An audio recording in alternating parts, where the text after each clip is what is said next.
నమస్తే, welcome to mega 9 TV. Trouble shooter Harish Rao మరోసారి తన మాటల మాయాజాలం చూపించారు. అసెంబ్లీ సాక్షిగా అధికార పార్టీని ఉతికారేశారు.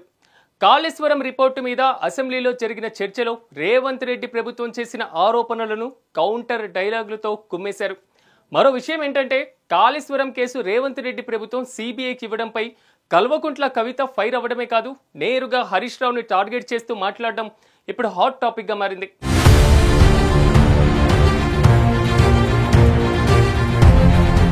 తొలుత చర్చ ప్రారంభించిన మంత్రి ఉత్తమ్ కుమార్ రెడ్డి కాళేశ్వరం నివేదిక ఇచ్చారు. నేరుగా కేసీఆర్ ప్రభుత్వాన్ని టార్గెట్ చేస్తూ మాట్లాడారు. దీనికి హరీష్ రావు కూడా దానికి తగినటువంటి సమాధానం చెప్తూ పాయింట్ టు పాయింట్ చెప్పుకొచ్చారు.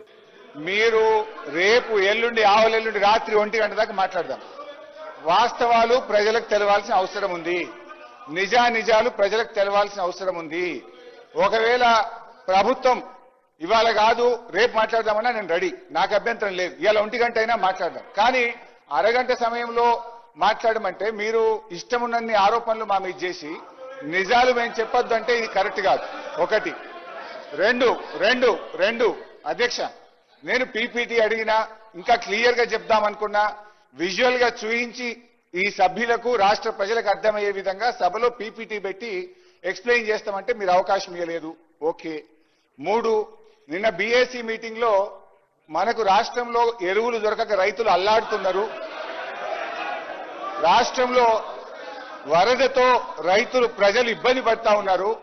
దాని మీద మాట్లాడదామంటే లేలే, అది మాకు ఇంపార్టెంట్ కాదు, వరదల తర్వాత ఎరువులు తర్వాత బురద రాజకీయాల మీద మాట్లాడదామని పెట్టారు. ఓకే.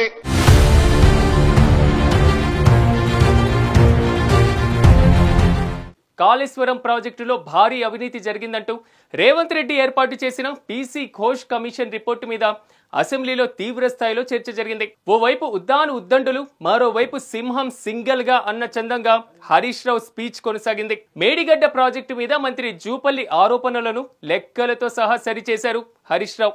నేను సెంట్రల్ వాటర్ కమిషన్ లెక్కల ఆ లెక్కల జోలికి నేను పోవడలేదు. సింపుల్ గా ఇక్కడ తుమ్మిడిహెడ్డి ప్రాణహిత వచ్చి ఇక్కడ కలుస్తా ఉంది మేడిగడ్డ దగ్గర. ఈ లెంత్ అనేది it is hardly not even 30-40 kilometres.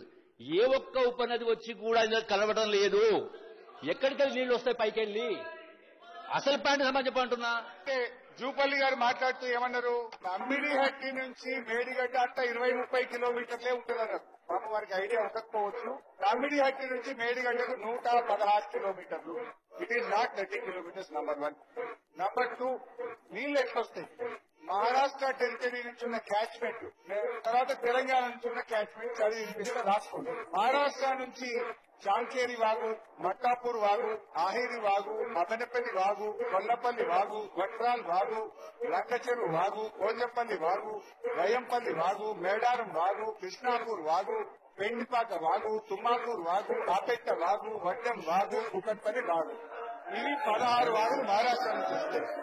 ఇక తెలంగాణ నుంచి రైట్ సైడ్ తెలంగాణ నుంచి పెద్దవాగు, ఎర్రవాగు, నీల్వాయి వాగు, వట్టివాగు, చెల్మెడవాగు, గొల్లవాగు, ర్యాలివాగు, జైపూర్ వాగు. ఈ అన్ని వాగులు కలిపి 120 టీఎంసీలు అదనంగా మేడిగడ్డ దగ్గర రావడం జరుగుతుంది.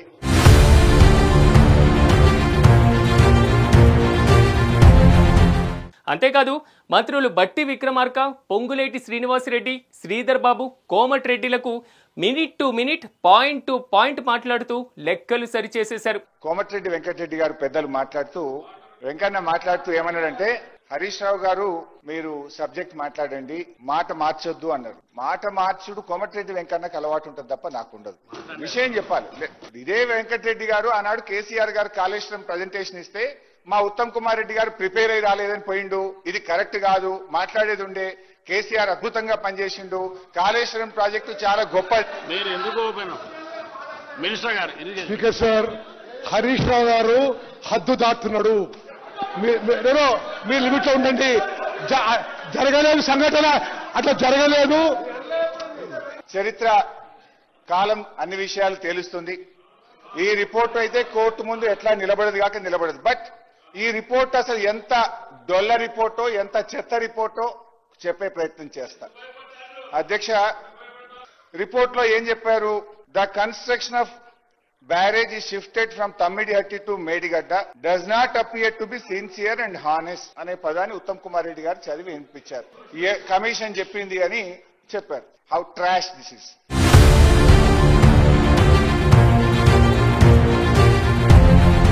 పొంగులేటి గారు చెప్పింది పూర్తిగా సత్యదూరం. 25 రోజులు అన్నారు.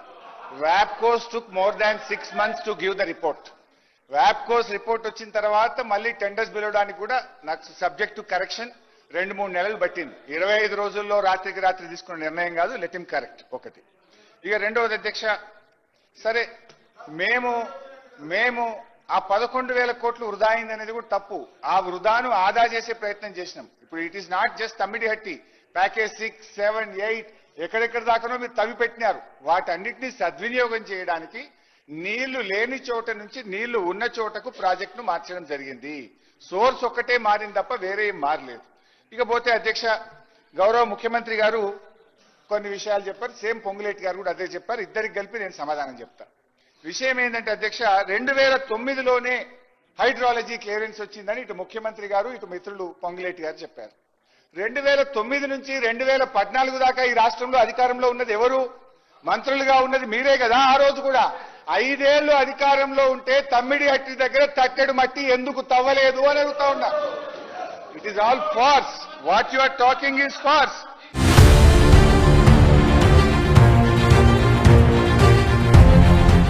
మొత్తానికి అధికార పార్టీని సింగిల్ పర్సన్ టు కౌంటర్ అన్న చందంగా ఎదుర్కొన్న హరీష్ రావు తన మాటల పదును ఏ మేరకు ఉందో తెలంగాణ సమాజానికి మరోసారి రుచి చూపించారు. అంతేకాదు 6 అడుగుల బుల్లెట్ అంటూ బీఆర్ఎస్ ఎక్స్ వేదికగా హరీష్ రావును తెగ పొగిడేసింది. ఇది జరిగిన కొద్దిసేపటికే ఎమ్మెల్సీ కవిత నేరుగా హరీష్ రావును టార్గెట్ చేస్తూ మాట్లాడారు. తన తండ్రి సిబిఐ ముందు వెళ్లడానికి కారణం హరీష్ రావు, సంతోష్ రావు అంటూ డైరెక్ట్ గా అటాక్ ఇచ్చేశారు. ఈ టోటల్ ఎపిసోడ్ మొత్తం చూస్తుంటే తెలంగాణ రాజకీయాలు ఇప్పుడు ఏ మలుపు తీసుకుంటాయన్నది $1 మిలియన్ ప్రశ్నగా మారింది.